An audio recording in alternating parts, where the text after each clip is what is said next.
Hi guys, magluluto tayo ng lechon belly in turbo broiler. So ayan, maglalagay na tayo ng pampalasa.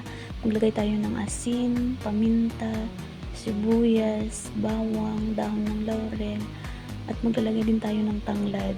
Huwag kalimutang ilagay yung tanglad dahil yun ang nagpapabango at nagpapalasa ito sa lechon belly. Or depende sa inyo kung ano yung gusto nyong pampalasa. Basta ako ganyan lang.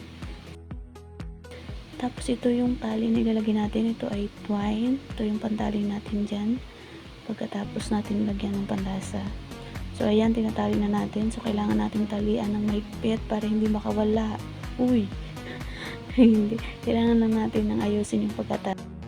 Para hindi mahulog yung mga nilalagay natin sa loob ng pampalasa. So ayan, natapos ng talian.